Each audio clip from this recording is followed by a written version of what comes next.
Hi, I'm Jandreau, and this is Collider Connected. I am here with the great Rob Liefeld. We're going to talk all things Snake Eyes, Robservations, Deadpool, comics fandom. I'm so excited to welcome Rob Liefeld. How you doing, man? Yeah, happy to be here. It's fun. Thanks for having me. Absolutely. We get a brand new Snake Eyes this week, and it is arguably the most 80s-tastic thing I've held since Bill and Ted, which we're getting another of, which is the highest of praise. It feels like the fueling power of the energy of the 80s, but with the modern storytelling sensibilities. When you were drafting this book up, what were you consuming at the time? Like, what was the media you were involved with that structured this book? Well, I wanted to, I know G.I. Joe in and of itself has military, its roots are in this kind of uber, super military scenario. I wanted to make it more mythological to start off with, and you'll see definitely some Raiders of the Lost Ark, some classic movie serials. Definitely got to get some ninja action in there. That was key. I think we have some twists and turns. I mean, I am an overarching, story I want to tell. That I guess it would be more of an adventure tale than a military tale, but it'll have all of that. It'll ring all the G.I. Joe bells, but I definitely wanted a villain bigger than anything I had seen Snake Eyes take on before, and hopefully we will have achieved that by the time we're done. Every page and panel feels extremely thought out, and this feels like a beautiful escalation from Major X. And Major X felt like you really took your time and found this beautiful, almost like Roger Deakins cinematography. It felt very cinematic. And this feels like an expansion on that. Was this conceived around the time Major X was going on? When it came out, I have a great relationship with, and I appreciate all the kind words. Look, I'm going to get into the style of storytelling that I subscribe to. It's the kind that I grew up with. But Chris Ryle, who is the publisher at IDW, had called me up the day Major X was released. And I was fortunate that book had gotten a lot of buzz, more so because it was kind of a book that Marvel was ignoring. And don't put baby in a corner. Because I'm like, wait, I'm better than this. And I had told Marvel, I'm going to sell this out every issue. And it was one of the few times I called my own shot, more so Joe Namath than Hamilton. I literally said, I'm going to scoreboard this. For those of you, Joe Namath, New York Jets quarterback at the time, Super Bowl reference. And because I was like, you're not putting me in a position to succeed. The bright shining light that came out of that is because of the buzz Major X #1 received in its selling out. Chris, I think, contacted me going, hey, let's transfer some of that juice. Let's do G.I. Joe. It's the time. And I was able to, communicate to him kind of, well, do you think Hasbro would go for the kind of story that I want to tell? And I'm going to tell you, IDW and Hasbro had my back the entire time. So I threw that together, tossed it to them, worked with a brand new, I work with a lot of talented guys. The colorists, when you talk about cinematography, the guys that I work with who apply mood, color, just all of the different things that their skill set brings. I have been working with, over the last 20 years, probably 5 or 6 different really talented colorists. And they are the guys who are going to execute, like if I want a cool night scene or if I want a warm, jungle scene like the one I'm drawing right now, I have to communicate to them, and then it's down to see if they can execute it. And I work with some of the best guys. Now, I know some of my buddies have been colored by the same people for 20 years, and if that's a good fit for them, that's great. I like to change it up. When I sent in these original pages to IDW, like, oh man, your guy is doing such a great job, because they had assumed I was working with the same guy I had been doing all my Deadpool work with. I shifted gears on Snake Eyes. I thought this guy who has done about 30 covers over me, his name's Federico Blee, wonderful guy. He jumped on board. And for instance, when the first batch of pages came out, when they're battling in Norway in the snow, I said, hey, I took my little Photoshop app and I said, I want to get snow put over all this. I want snow falling on all the pages. And I did a very crude, I used my eraser tool to erase and make snow droplets. And I sent it back to him, and he said, oh, terrific. And he put that on top, and it gave the pages movement because I would give him the direction I wanted the snow falling. And so that's how I work with my colors. They're kind of like the cinematographers. Like I can shoot. I'm like the storyboard guy, and I set up I kind of do some of the cinematography too, but part of cinematography is catching that light and the color and the mood and the hue. And so I work with some really great guys, and they deserve all the shout outs and help make the books fresh. They keep me fresh. And I'll then want to draw great stuff that they look forward to getting in their inbox. And I think the end product, I'm going to tell you, I appreciate the kind words I've received from yourself, others on Snake Eyes. I believe it's the best stuff I've done in 10 years. Easy, maybe longer. I really took to, here's what I learned. I have never done a character who is all like head to toe, either dark gray or black leather. And what I didn't realize, obviously my Deadpool has red and black, okay? Cable has lots of different kind of earth tones. Shatterstar is white and brown, but this all dark toned character, I had no idea how great purple rim lighting or green lighting or red lighting or yellow lighting, like everything looks good off a guy in head to toe black leather. You're like, wow.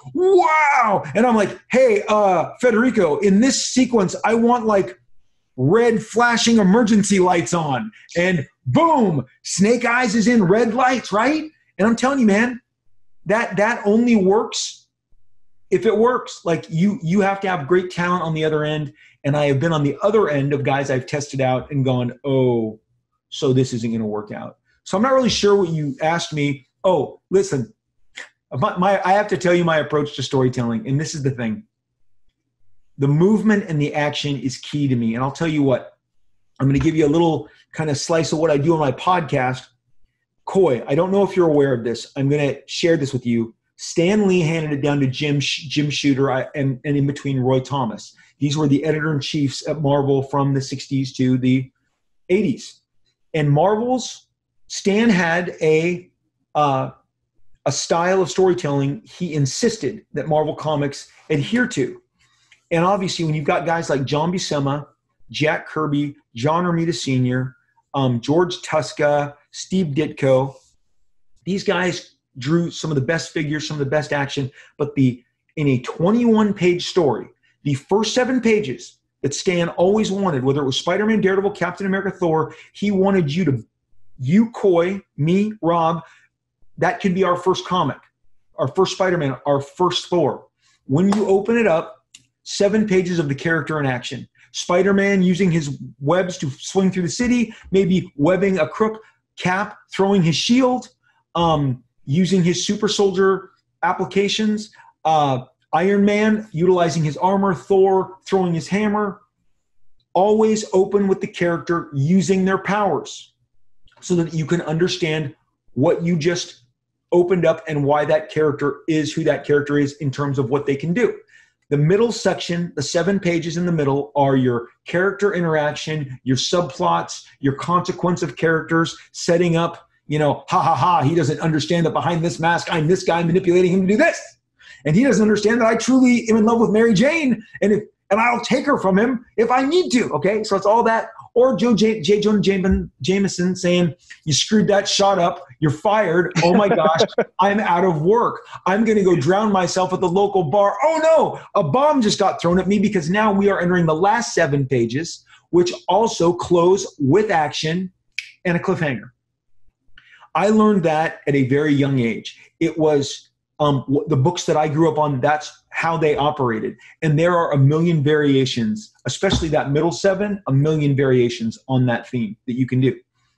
The comics that I make are intended to honor the ones that I grew up, that came before me. I'm always trying to make the comics that inspired me proud. And Snake Eyes, as you can see, opens with him utilizing his sword and guns. He is showing you, I am a super soldier ninja badass. Then we get into the teeth of what's going on. Why am I here? Where am I going next? Action, cliffhanger, we're done.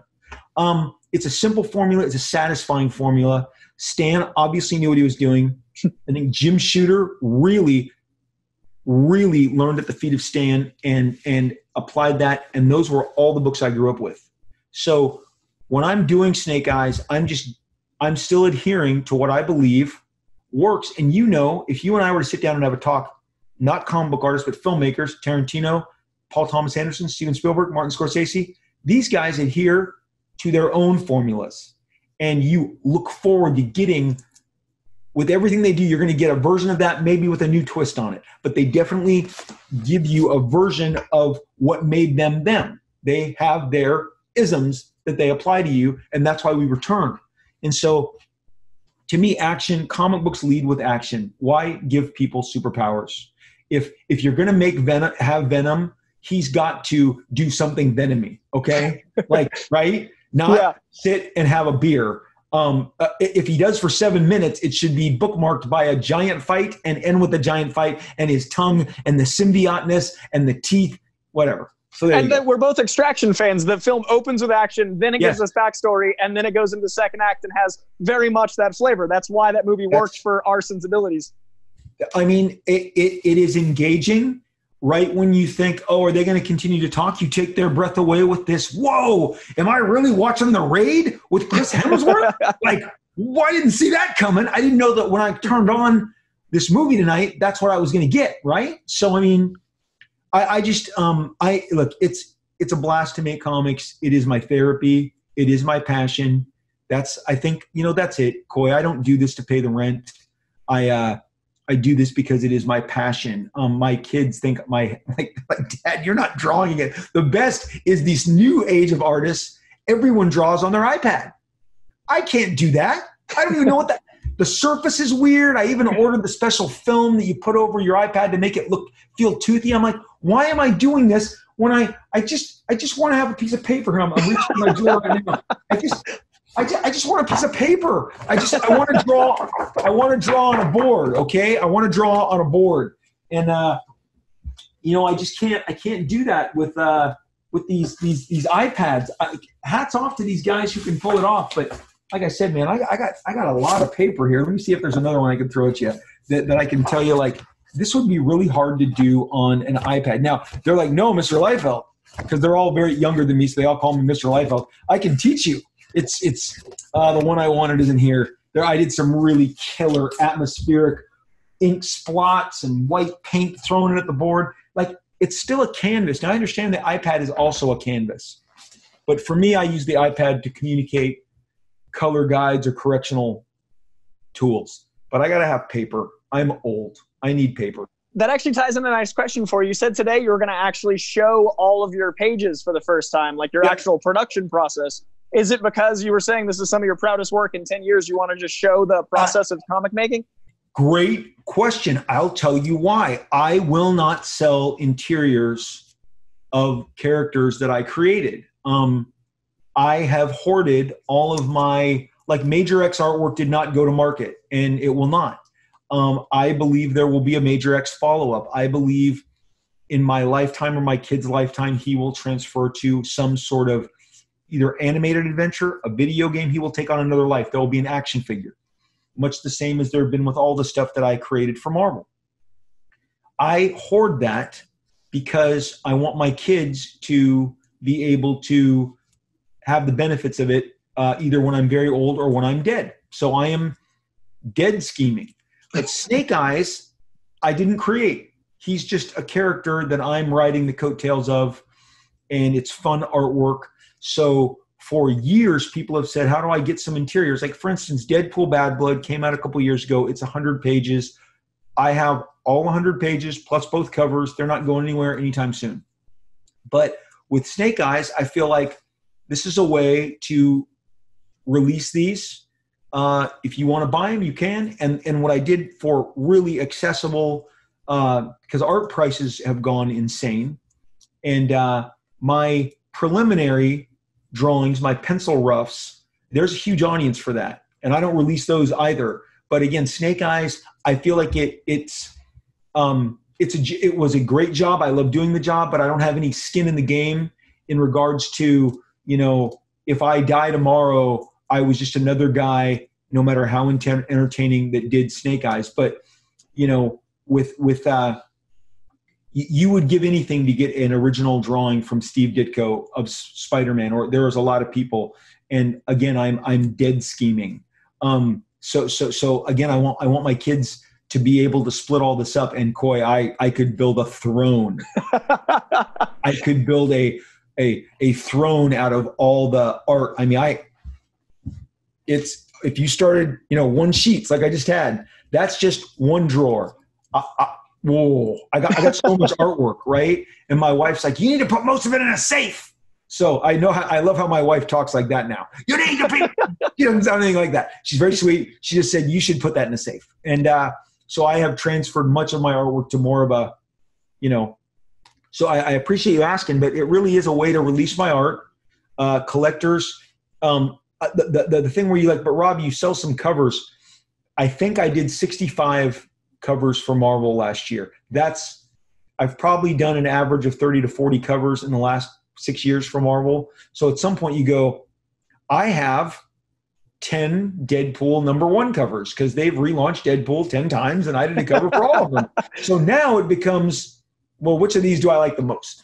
So I'll set those aside, keep those, and then the rest of these, if you want them, you can have them. Because at some point you go, maybe there's such thing as too many Deadpool covers. Okay. So I'm excited for your Scrooge McDuck stack of artwork and the giant safe where you can surf down all the pages. Yeah. I'm sure my kids are anxious to get to it too, but they don't know the key. They don't know the code to the safe. So, so transferring over to your babies, I love that you're a creator that has the statues, that keeps the memorabilia. You're invested. They're your children, and your Instagram is fascinating because you're one of us while also being the father of the very things that you're collecting. Is that something that you've done since the Image days? Have you collected all these like maquettes and memorabilia from the beginning? So, it's been years since I've covered this, and I'm happy to refresh it because this is great. Image only happens because Marvel made every character I created into a toy before X-Force was published. The backstory, I remember the time of night. It was like 6 p.m., summer evening. The phone rang. My editor named Bob Harris said, Rob, just want to let you know, the toy guys were just here, and they're making all of the X-Force guys into toys. I said, but the comic doesn't come out for 3 months. It doesn't matter. They came in. They flew in to look over like what they would want to make toys. I said, time out. Bob, I just saw the first line of X-Men toys, Cyclops, Wolverine. It's the first X-Men action figure line ever in 1991, 92, 91. And he said, yep, and you're the second wave. And I go, you're skipping all of that history? And they Rob, they love. Bob had never heard this either. He goes, they say your stuff is really toyetic. You're toyetic. That's an actual word.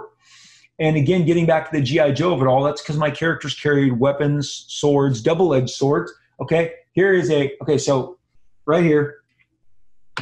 So this is he's missing his swords, but this is the Shatterstar from 1992 that they put in production in 1991 before X-Force #1. Now, this is the upgrade of Shatterstar that was released with the double swords that was released 2 years ago. And so obviously it's just a newer, finer, more refined version. But again, dude, I'm sitting there drawing this going, well, how do I make Shatterstar special? What says badass more than two blades on the same hilt, right? I mean, and then the half cape, and I forgot because his shoulder pad fell off, and then he has his shoulder pad right here, and look, so when they announced that to me, I'm going to tell you, I'm like, wait, Cable and Shatterstar and Deadpool and Kane and Domino and Strife are all headed to the toy aisle, and so back then, kids, we used phones that you held to your big with a cord. And I put it back, and I said, I swear to you, Coy, I remember looking out the window. I was on the second story of my studio, and I go, I'm a toy designer. I'm a toy designer. And I remember going, well, I should probably own the next toys. I should probably, now that I'm not just doing great selling comics, but I have plastic. I need to, be a toy designer. And because I had so many other characters, there was actually two that I was putting into Marvel's. I was putting two characters. Prophet was one of them that I had for another storyline, and I reeled them back in and said, Marvel, I've already given you like 30 characters. It's a great deal. That's why I did it. I knew very much what I was doing. Because of the actions of the editorial team in the 80s, you were able to participate in action figures, royalties, all of these extras that help contribute and make a better life for cartoonists and artists. So we then start Image because I'm going to own the next stuff I do. And of course, there was a Youngblood line of toys. There was the 6-inch figures. There was miniatures. There was rubber bendables. And I mean, Coy, a year and a half later, I'm going into Mattel in Southern California, getting the card swiped as these giant Get Smart doors open, and you go another 10 feet and you swipe the card and another steel doors. And I'm like, I'm in Get Smart. Where's Agent 99? Like I couldn't believe the security of these toy companies, but then they led me in. They had made molds. They had made action figures of Youngblood trying to woo me to get to sign the deal. And my attorney's like, no, you tried to screw George Lucas. You're not screwing Rob. And I was like, oh, this is funny. My attorney at the time was representing George Lucas. And so he was very protective. I then took multiple bids. Todd McFarlane said, I'll outbid everybody. I don't want the Image toys leaving. I want to keep you in the fold. I want you to be companion to Spawn and Wetworks. And that's what he was able to collect out of all the Image guys. And he beat everybody's offer at the time. But the Image Comics really was because of the dearth of plastic. And if you know, Coy, like there then would be a new Cable action figure every 6 months, 4 months.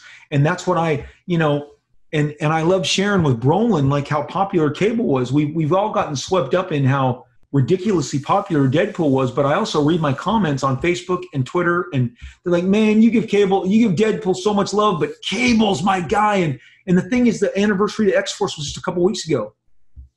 I also, Coy, believe that X-Force was just the first of what would be many multi-million selling copies, and I would be eventually knocked down to the number 10 best-selling book. I mean, we're 30 years later next summer, 30 years in 2021. X-Force is the number 2 best-selling comic book of all time, 5 million copies. Marvel went 3 million with Spider-Man, 5 million with X-Force, 8 million with Jim, and then they never sold a million again. And you go, okay, I'll tell you why. It's right here. We had the juice. We were the guys who were turning the fans. We had great instincts. There is a time when you're simpatico with what the audience wants. And, whether that's the first 2 seasons of Lost or, the early runs of Walking Dead or, the first 5 seasons of Game of Thrones, you just know when the juice is there, man, and it's the give and take, the back and forth, and you're exciting them. So, yes, I'm very proud, extremely proud. Every time they continue to make a new, Deadpool or Cable, and Coy, there's like 4 or 5 more coming this year in a pandemic. So I'm thrilled. I'm always impressed because to me, statues and toys means you're manifesting tangible from imaginary. You have to hold it because you love it so much. So that's the true testament to like we did it.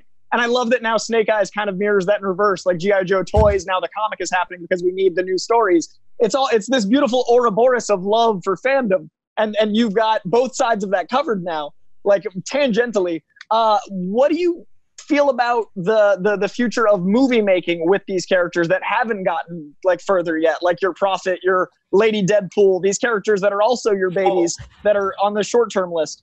Well, so something like Prophet is in great shape. We have Marc Guggenheim writing the screenplay. There were a number of writers vying for the job to write the screenplay, and I knew when I met with Marc that he was the guy. And Studio 8 was really excited to fit into his schedule. He's very in demand. And we had a couple conversations, and I'm like, wow, Marc really gets it. He's the right guy. I'm honored that he's even interested. He expressed that he was a fan back in the day. I've known Marc for about a decade. I was a fan of his comic books that he was writing prior to him taking over the CW, the Arrow show. I remember walking out of the Bayfront Hilton in San Diego maybe 8 years ago as the Arrow cast was getting ready to board because the cast was staying there, and in the little back area they were getting in the van to drive over to go through Hall H. And I shook Marc's hand. I'm like, I'm really excited for you. Congratulations. And obviously that really worked out for him. He had a great, very, very, I cannot tell you how true and reflective of the comic book what he's doing, but he's bringing a fresh Guggenheim kind of couple new little twists in there that are great. So that's on board. If that first draft is great, I guess we'll find a bubble to shoot it in. Studio 8 is super hot on it.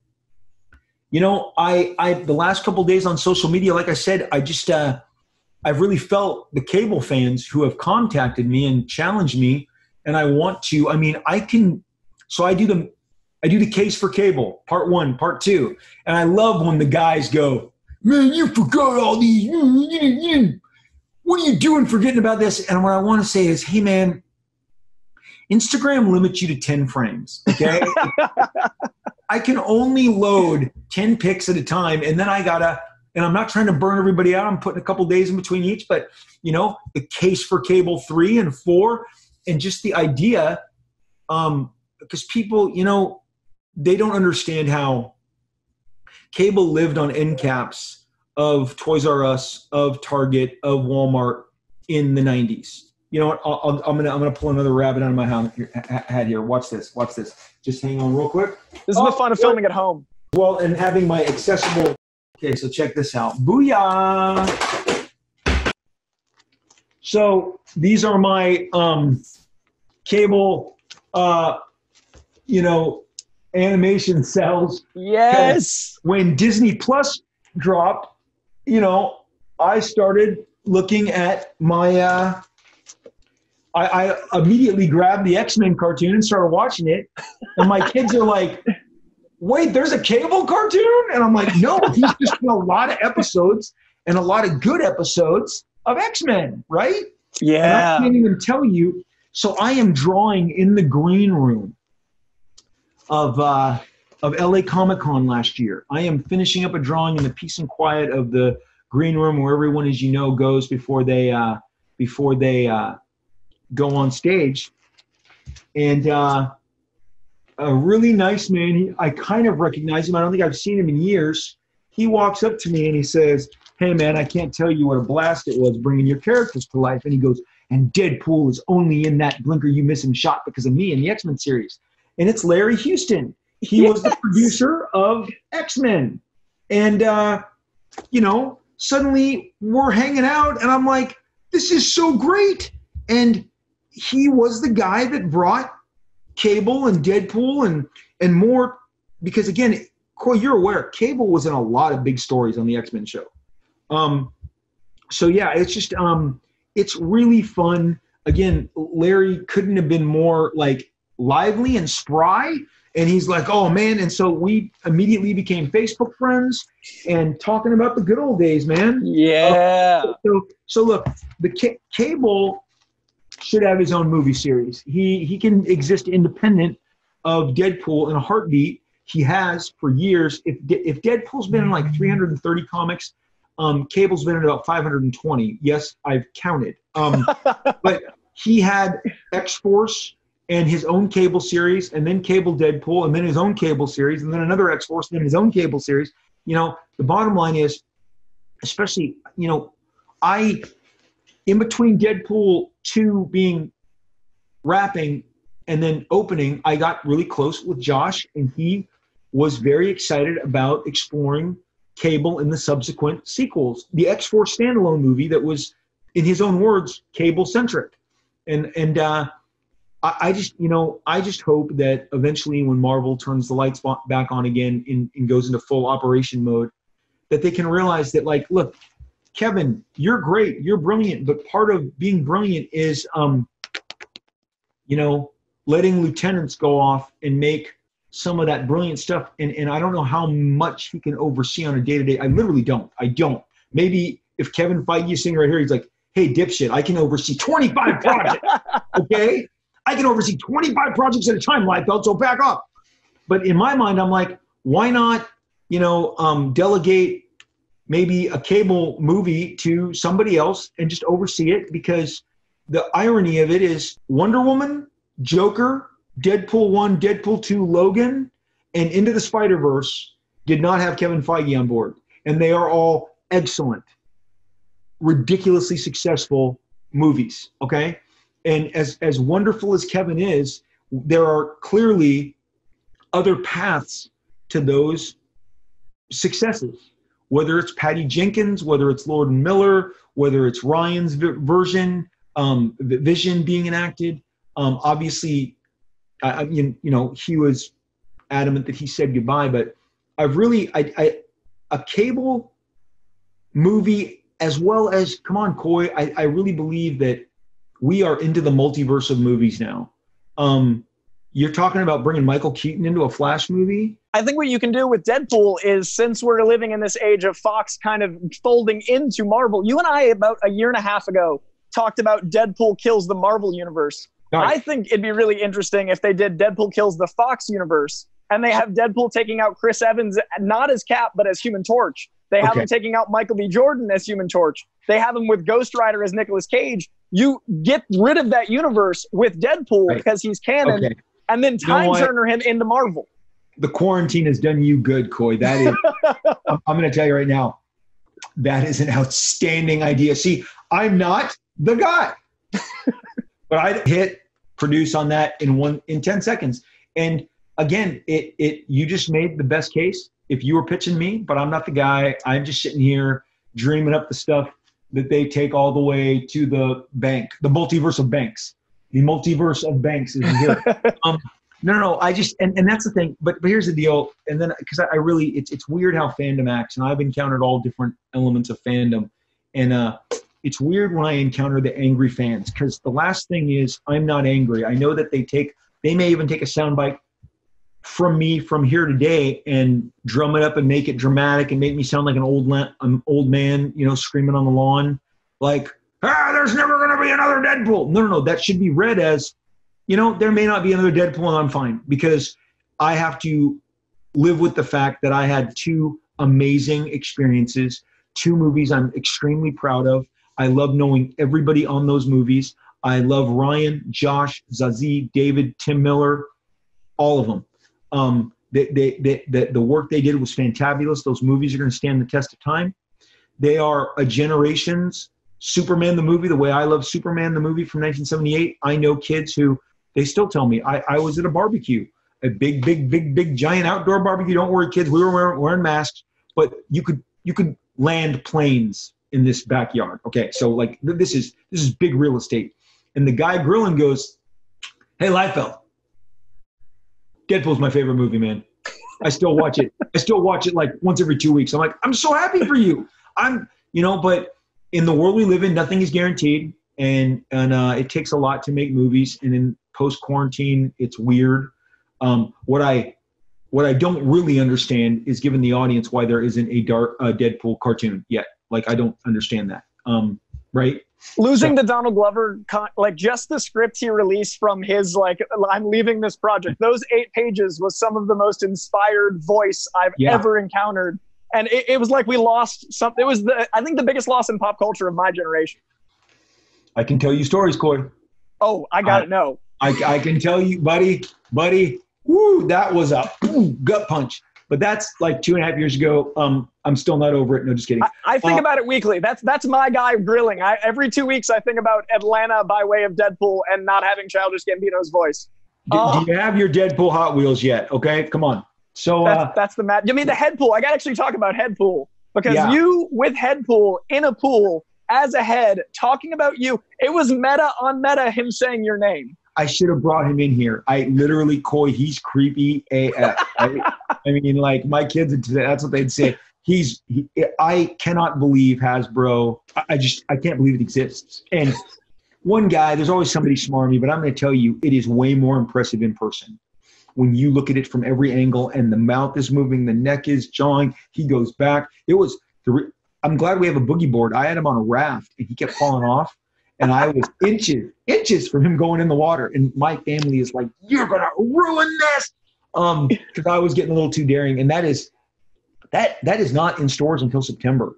So considering I've had it since June, I am way ahead of the game. I think it is going to blow people away.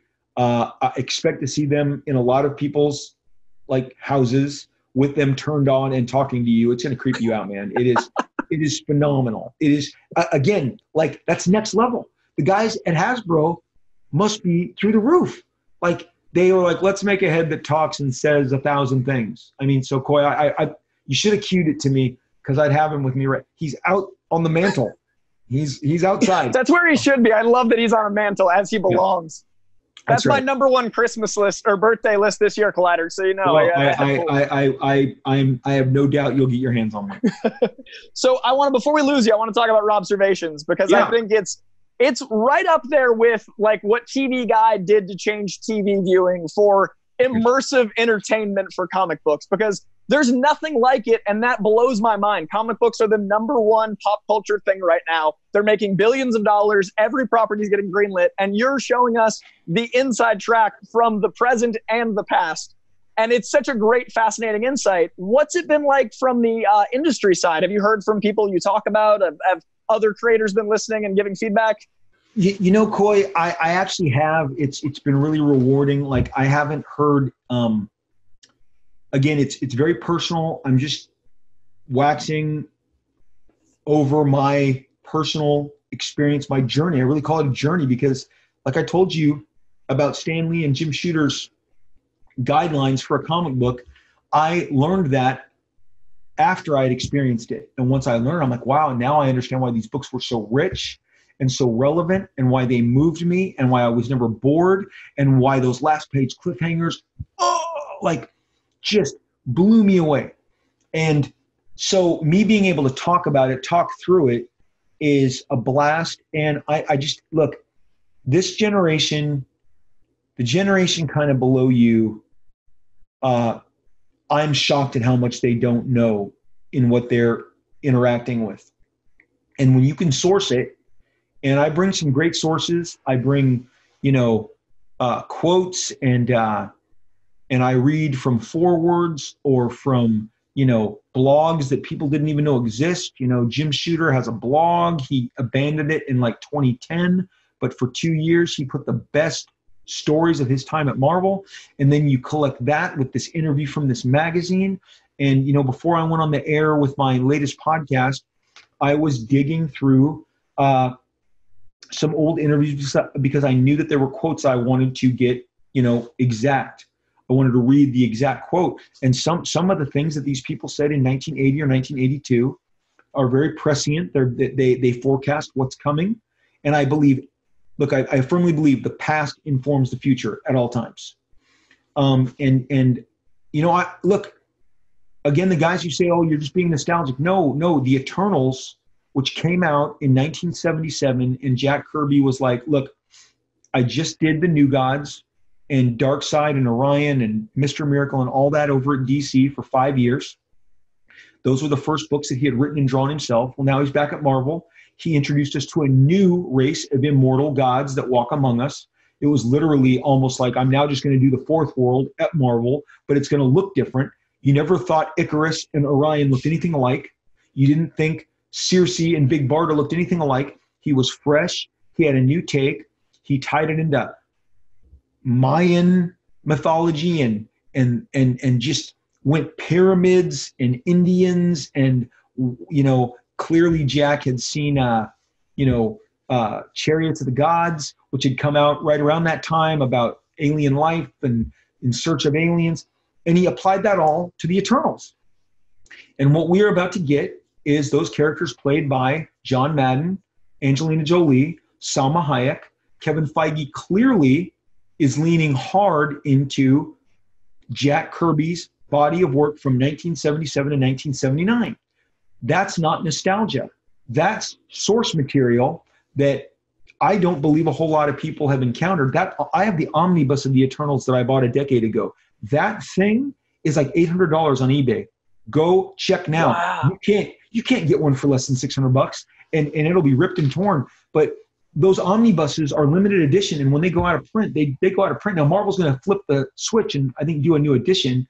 But if you want to get the entire collection, there's 2 trade paperbacks or 1 omnibus. Now, what else I grew up with, and I talked about it in my diversity episode and my 70s episode, was Master of Kung Fu, Shang-Chi. He was born in 1973 and lasted in his own comic through 1983. Okay? We're about to see a movie from him in 2021, 2022. That is my childhood. So my childhood is not nostalgia. It is homework. Okay? For me, it's my past, and I know those stories and those adventures and the craft, and I got to talk to everyone who made those stories. But to the unversed, it's homework, and it's worth diving into. And if I can, in a podcast, kind of give you the high notes and walk you through comics and maybe tie yesterday to today, that's great fun for me. And as I said to you on another talk we did, it's therapy. In the pandemic, I learned to talk into my big Yeti here, okay? and I got real friendly with it, and so now, luckily, yeah, a lot of people. I do have a couple pros who call me up the minute, like when my episodes drop on Tuesdays and Fridays. I haven't missed it yet. Tuesdays and Fridays, always a new observation. They're into it and they talk to me, and as we get closer to the 90s. Which then I'm in the industry as opposed to observing it, it's going to get crazy because I have not even begun to share all that I saw, heard, and experienced. Okay. And I was in the thick of it. And my peer group and I, we shook the trees, and we moved the needles. So I appreciate that people are along for the ride. I did not know how much I needed that outlet. And I'm happy anybody's listening. If 2 people talk to me about it, I feel like I did my job. Okay. And again, it's just, wow, you can record this and you can upload it and people will listen and they'll interact with you. So you knew this, I learned it. I'm thrilled. So it's amazing living in a time when comics are hitting every medium. Now we have fireside chats about comic books like the Roosevelt era. Like, it's a really cool experience to experience new mediums for comic books. Right? I mean, look, Coy, so the other day I sat there and I said, okay, so Disney bought Fox for $70 billion. If they've gotten a single return on that yet, I'm not aware. So that's in one column. Then, as you no doubt learned, as I no doubt learned, their parks are 50% of their revenue. Those have been powered down for 5 months, okay? Those are off to the side, not able to bring them their giant revenue. If Eternals cost $200 million and Black Widow cost $200 million and Jungle Cruise cost $200 million and Mulan cost $300 million, which is what it's rumored to have cost, and then you go all the costs on all the Marvel shows on Disney plus Mandalorian. Look, I can just get you to a point where they're carrying billions on the ledger that they've spent and are not able to get a return on. They can't show you these movies in theaters where they want to get their max return. The parks are not able, and Disney is a merchandise-driven company. Every 10 feet at Disneyland, you want to buy something, whether it's a pineapple drink or it's a plushie toy, okay? They're set up to sell you stuff. And so I am really, really fascinated by what the future looks like. I'm not a giant Fortune 500 company, but when you cut off 50% of your earnings, we are looking at a really interesting future. And I don't know exactly, look, it made all the sense in the world to me. At the time that you and I are talking right now, they greenlit the bad, what's it called? The Stormtroopers from the clone. Bad Batch. The Bad Batch, okay? Because I talked to my creatives during pandemic. You know what you can do at home without having to go to a studio is create animation on your computer and have a crew, and you're all swapping files and you're generating cartoons, animated, CGI. a lot more of that is coming because I think now if I'm an entertainment company, I don't know how long I'm going to be shut down. Maybe we're going for 3 shutdowns a year. And what I want is I want you, Coy, to be making me a cartoon every day, whether we're in business or not, like whether we can go outside or not. You can stay inside and with your tools create for me. Because I'm like, that's it. That's the first part of it. You're going to get a lot more animated stuff going forward because it's cost effective. There's no actors that have to show up in a bubble. The insurance costs. I know everyone is like, oh, Liefeld, you're killing me with these. What are we doing now? Math? Yes. We're doing a little movie math. But it's going to be interesting how it affects the culture moving forward in regards to the big spends on these productions. Do you even make an end game again after this with any sort of, I mean, is that the end of the big giant gazillion-dollar blockbuster? With regards to the MCU, it's really fascinating. So many people were like, I wish they just ended at Endgame. And then we got a denouement with Spider-Man, and then the world paused. And now the world looks like Endgame's opening. It's been really interesting rewatching those films, feeling the gravity of, oh, an empty stadium, oh, an empty world, oh, and then Spider-Man was just an after movie to Endgame. It was like its own little piece, but we haven't had Phase 4, and it's fascinating how we're all on pause for this next wave that has a ... next to it. It's like the longest cliffhanger on a comic book ever. It is, and as I said to you, coming back around to comics, because I these comics are cost effective. You can draw them in isolation. You can have them printed I've had stuff printed all through the pandemic. I have my own covers, different comics. I put a new cover on it. I send it out. They're also more affordable entertainment. Now, I understand comics don't draw the eyeballs that movies do, but I think everything's, my wife read a lot of books during the quarantine, and so did her friends. I think books experienced a resurgence because we just can't all lay around and watch a screen all day long. But I know this went really super deep. And the reason I'm bringing up all the Disney stuff is just that the decisions going forward, what they do, I'm sure I definitely think there is a brand new approach to what's coming, and maybe we get a lot more animated stuff. But this grew out of you asking me about the podcast and me telling you that the past informs the future. And, there was a time when I can go down to those animated cells I shared with you. X-Men was a #1 cartoon. It crushed everything in the ratings. Crushed everything, as you know. It was the go-to on Saturday mornings, and then when it was stripped, syndicated. And, maybe we need more Marvel cartoons, because that was the heyday of Marvel animation in the 90s. Everything had a cartoon. Iron Man, Fantastic Four, X-Men, Spider-Man, Hulk. They weren't all of the same quality, but there was a lot of material. And I hear there's a Deadpool cartoon somewhat into production. This Donald Glover guy, man. Maybe it's a good time for some sort of Deadpool cartoon. I'm telling you, Coy, don't be surprised when they got to be doing something, man. They got to be doing something. And I can still hear Kevin Feige going, I can do 25 projects. Don't put me in a box, Liefeld. So he thinks he's Jamie Madrox is the problem. He's got a Madrox complex. Hats off to you, but I would hope that we get a more expanded view that goes beyond kind of like, why not? I mean, let's be honest. It's hard for Disney to say that Sony made something as revolutionary as Into the Spider-Verse, but that movie is as advanced in its realm and in animation as what they were doing with Winter Soldier, like in live action, right? Punching through, giving you the next level of, wow, this is what a comic book movie can do. It can be a political thriller and a kick-ass action movie. And Lord and Miller are like, and that entire crew are like, well, here's a cartoon, bam. Like, and, Marvel's name is on that, but they did not produce it. Lord and Miller saying that the next Spider-Verse is going to make the first one look quaint, and now they have 5 concentrated years to make it look quaint. Yes. Like it's a gift for them, the times, because Spider-Verse is going to be the only new movie for Marvel for a while. I was with you, Coy. That knocked me off. I'm like, they're flexing. That's them going, oh, boom. So hard. Oh yeah, that animation Oscar, we got that. Let's call it quaint. Yeah. No, it's amazing. So look, the future is very interesting. I am an optimist. It's bright.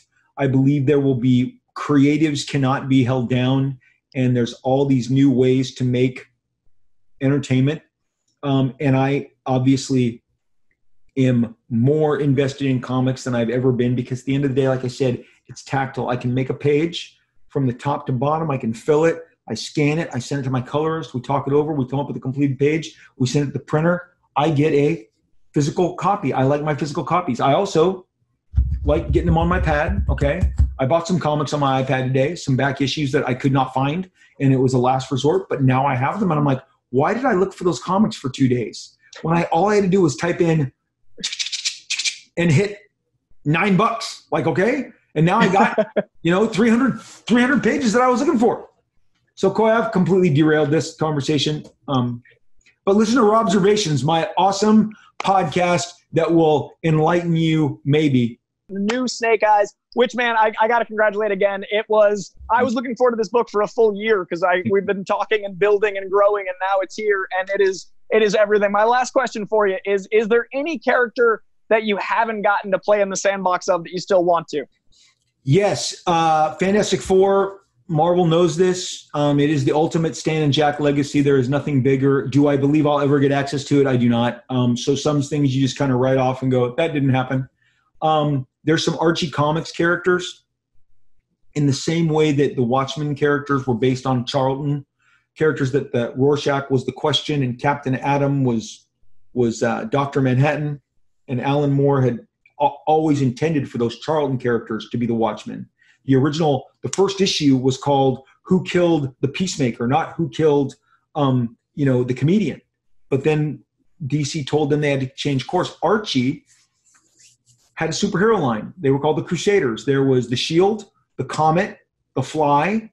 I'm telling you, man, these are exciting characters that I would love to zhuzh up and make old. I don't want to do really young versions. I want to visit the old, bitter versions of these characters. But this was a big one. G.I. Joe was very high. Chris from IDW knew what he was doing when he called me. I think he was like, while Rob is focused again on comics, let's get this in there. I am grateful for IDW and Hasbro. They totally took care of me.